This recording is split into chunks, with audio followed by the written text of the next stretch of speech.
স্কুলের শিক্ষার উন্নয়ন কত সুন্দর। আড়াইপুরে মাদারহাট হাই স্কুলের তালতামাশাটা শুধু দেখো।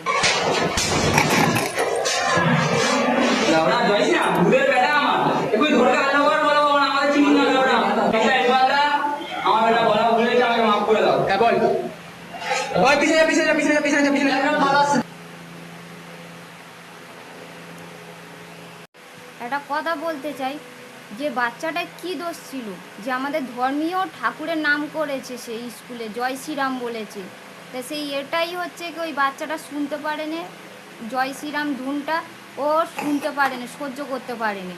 তো এটাই তো দেখে মনে হচ্ছে ও মুসলিমের ছেলে। ঠিক আছে, মুসলিমের ছেলে তুই সহ্য করতে পারিস নি, ভালো কথা। তা তুই ওর গায়ে হাতটা তুললি কিসের জন্যে? তোর গায়ে হাতটা কে তুলতে বলেছে? কে অধিকার দিয়েছে ওর গায়ে হাতটা তোলবার? কে অধিকার দিয়েছে? হ্যাঁ, তার চর থাপ্পড় লাথি মারলি, তার ক্ষমা স্বীকার চাওয়ালি, তো সাহসটা কী করে হলো? হ্যাঁ, মুসলিমদের ছেলেদের এতটা পাওয়ার বেড়ে গেছে যে স্কুলের মধ্যে এত কিছু হচ্ছে। হ্যাঁ, এত কিছু হচ্ছে যে মেয়ে মারলো, প্লাস হচ্ছে গিয়ে ভিডিও হলো, ভিডিওটা পোস্টও হয়ে গেল। তা স্যার ম্যাডামরা বসে বসে কী করছিল?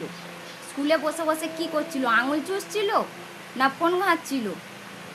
তাই বলতে চাই বন্ধুরা, যে ভিডিওটা বেশি বেশি করে শেয়ার করো, যাতে শুভেন্দুবাবুর কাছে পৌঁছায়।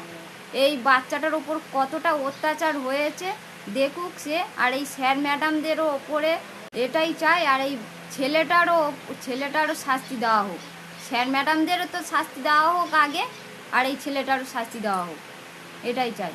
হিন্দুদের ওপর সারা জীবন অত্যাচার চলেই যাবে, এরা ঘরে ঢুকেও আমাদের মার্ডার করে যাবে, এদের এতটা পাওয়ার বেশি হয়ে গেছে। তা বন্ধুরা বলছি বেশি বেশি করে শেয়ার করো, আর হিন্দুরা সবসময় পাশে থাকো, এটাই চাই।